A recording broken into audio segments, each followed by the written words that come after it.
Jadi begini, pemerintah Indonesia di bawah kepemimpinan Presiden Prabowo Subianto akhirnya berani mengambil keputusan besar. Stop ekspor gas ke Singapura, Malaysia, dan Timor Leste. Kenapa? Karena kita butuh. Selama ini kita ekspor gas ke negara-negara tetangga, sementara di dalam negeri, industri, dan masyarakat harus berebut energi dengan harga yang makin mahal. Logikanya di mana? Masa kita yang punya sumber daya, kita yang harus antre? Ini kayak orang punya kebun sendiri tapi masih beli sayur di pasar karena hasil panennya dijual ke orang lain dulu. Prabowo nggak mau Indonesia terus-terusan jadi penjaga pom bensin buat negara lain sementara kita sendiri kekurangan. Gas kita, buat kita. Itu intinya. Singapura dan Malaysia langsung panik.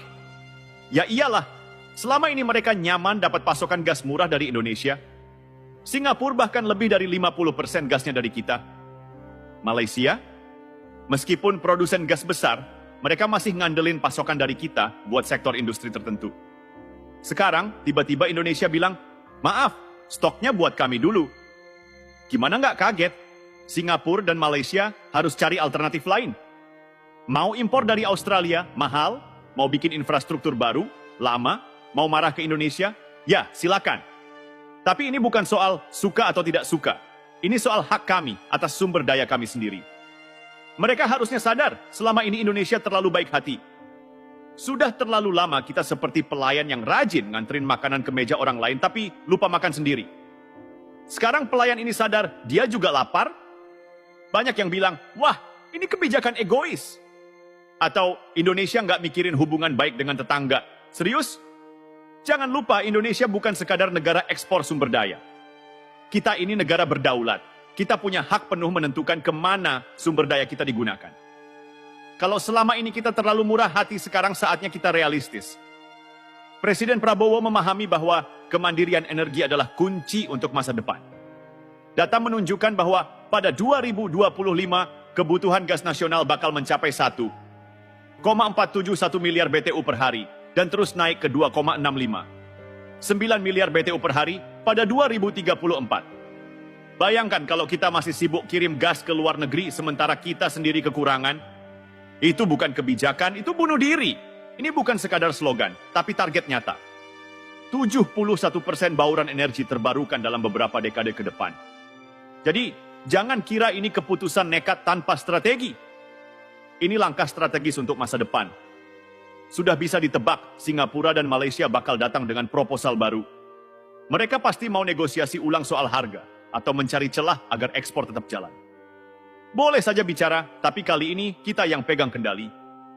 Jangan harap harga murah seperti dulu. Jangan harap kita mengalah lagi. Kalau mereka butuh gas, mereka harus ikuti aturan main kita.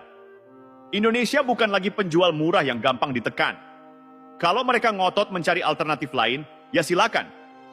Tapi ingat, mencari pemasok gas dengan harga dan kualitas seperti Indonesia itu nggak gampang dan nggak murah. Langkah ini juga bikin peta politik energi Asia Tenggara berubah.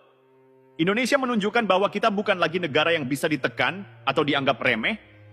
Singapura dan Malaysia sekarang harus cari cara baru untuk memenuhi kebutuhan energi mereka. Mungkin mereka bakal makin mendekati Australia atau negara lain, tapi tetap saja Indonesia kini berdiri lebih tegak, lebih percaya diri.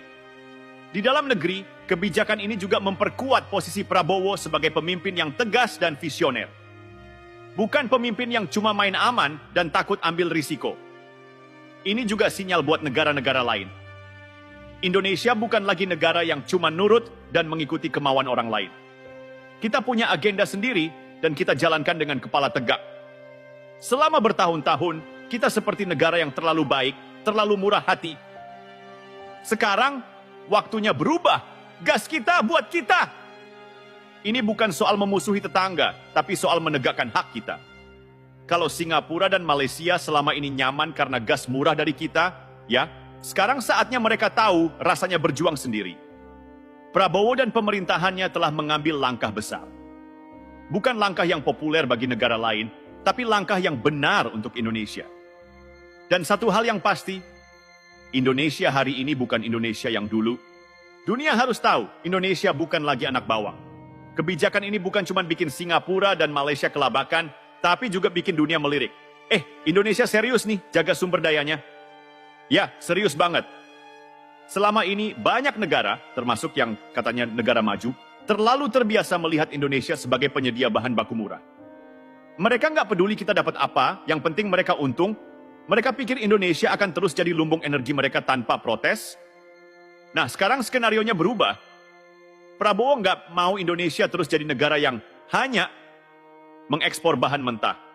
Kita bukan negara tambang yang isinya cuma bahan mentah untuk dikuras, lalu mereka olah sendiri dengan keuntungan berlipat-lipat.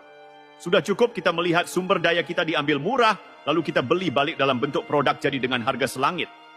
Sudah cukup kita jadi penyedia bahan bakar murah, sementara rakyat kita sendiri kesulitan. Sebentar. Jadi, kalau kita stop ekspor, hubungan diplomatik jadi rusak. Memangnya selama ini negara lain mikirin kita waktu mereka menetapkan kebijakan yang merugikan kita? Ketika Uni Eropa melarang minyak sawit Indonesia, mereka mikirin hubungan diplomatik kita? Ketika Amerika dan sekutunya mengatur harga nikel dan baja dunia supaya mereka untung, mereka peduli kita rugi? Ketika kita dibanjiri produk impor murah yang bikin UMKM kita mati, ada yang protes demi Indonesia. Jadi, kenapa setiap kali Indonesia pasang sikap tegas, kita yang disuruh mikirin perasaan orang lain? Kebijakan ini bukan soal permusuhan, ini soal harga diri dan kepentingan nasional.